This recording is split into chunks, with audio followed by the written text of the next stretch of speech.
My wife believed her toxic best friend's lies over me, destroying our marriage. When the truth came out, she tried to reconcile, but it was too late. I'm 34, and I just finalized my divorce from my wife of 5 years, who I thought I'd be with forever. This isn't one of those stories where the relationship slowly falls apart, where you see the cracks forming and try to patch them up until it's just too late. No, this was like waking up one day and finding out the life you thought you had was a complete lie. And the worst part? It all started because of her so-called best friend. My wife and I had been together for 8 years, married for 5. She was smart, funny, and kind, or at least I thought so. Her best friend, though? She was the complete opposite. Loud, dramatic, and always in the middle of some kind of mess. Let's just call her Friend, because even thinking about her real name makes my blood boil. Friend had been in my wife's life since college, and she always acted like she was the third person in our marriage. Anytime we had a big decision to make, Friend's opinion was somehow just as important as ours. I didn't like her, but I tolerated her because she was important to my wife. Looking back, the red flags were there from the start. When we were planning our wedding, my wife had promised her sister she'd be her maid of honor.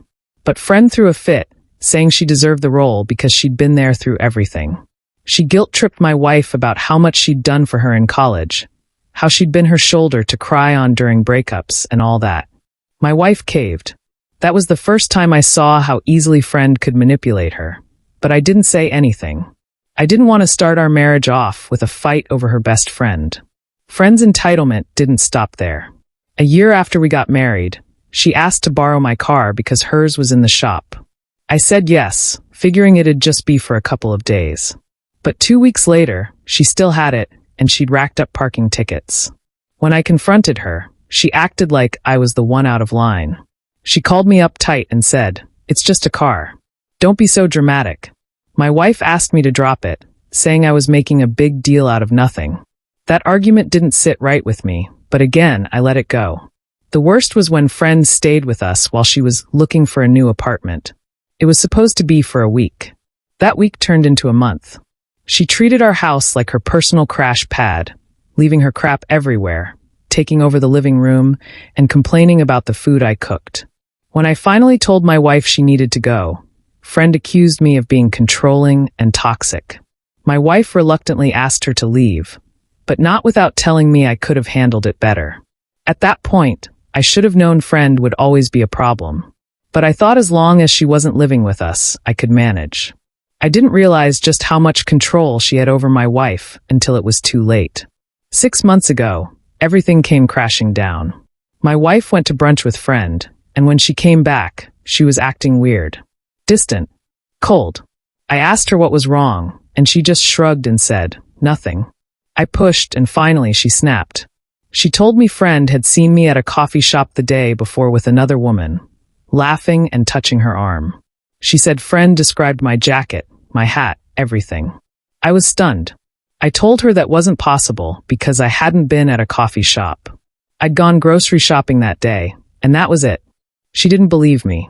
She said Friend wouldn't lie about something like this, and that she didn't know how to trust me anymore. She called me a liar to my face. I tried to explain, tried to get her to see how ridiculous this all was, but she shut me down. She said, "Maybe this marriage isn't worth saving if you can't even be honest with me." That hit me like a slap. I couldn't believe she'd throw away our relationship over some nonsense her friend made up. But no matter what I said, she was convinced I was lying. That night, she slept in the guest room. A week later, she packed her bags and left, saying she needed time to think. Then, out of nowhere, I got served separation papers. I felt like the ground had been ripped out from under me. She wouldn't even talk to me directly anymore. Everything had to go through lawyers. Friend was still in her ear the whole time, spreading her version of events to anyone who would listen. People I thought were my friends started avoiding me. Even my own family started asking questions like, "Are you sure there's nothing you're not telling us?" For weeks, I was stuck in this fog of anger and confusion. I kept replaying everything in my head, wondering if there was something I could have done differently. But the truth was, my wife didn't even give me a chance. She believed Friend without hesitation, without question. That hurt more than anything. Then one day, a coworker of Friend's reached out to me. She said she'd overheard friend bragging about how she'd finally gotten rid of me. Apparently, friend thought I was too controlling and had been trying to convince my wife to leave me for months. When that didn't work, she decided to make up the cheating story.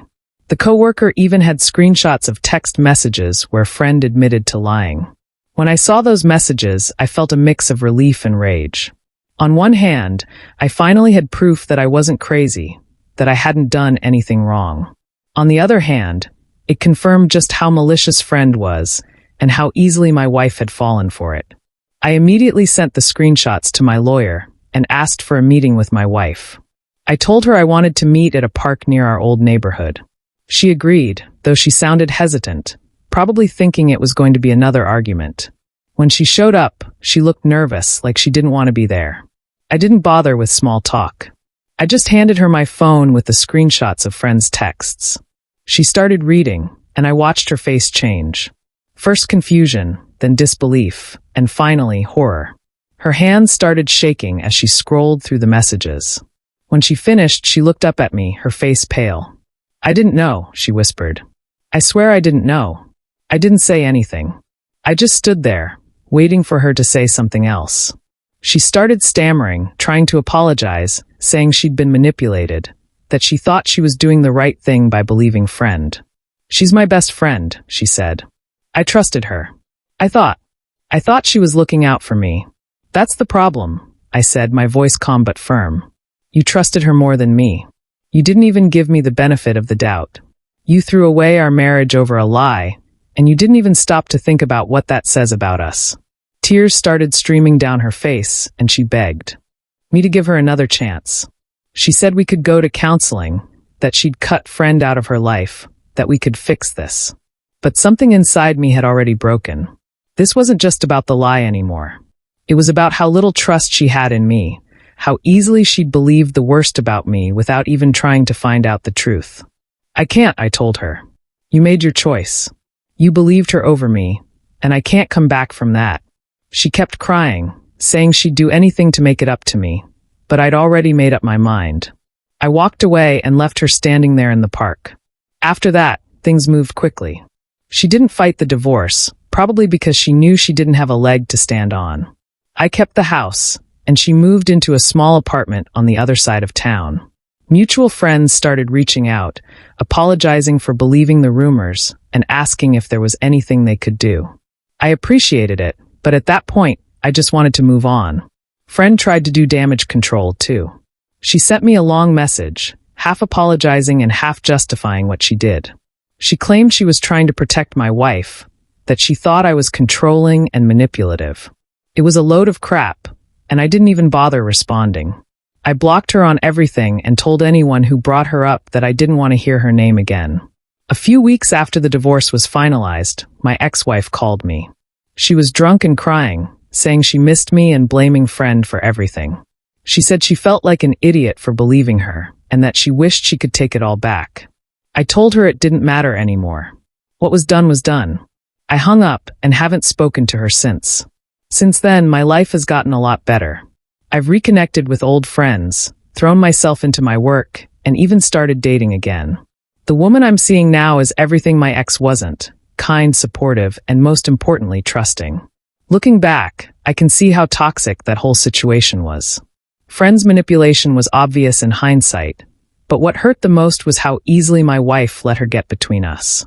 Trust is the foundation of any relationship, and once it's gone, there's no getting it back.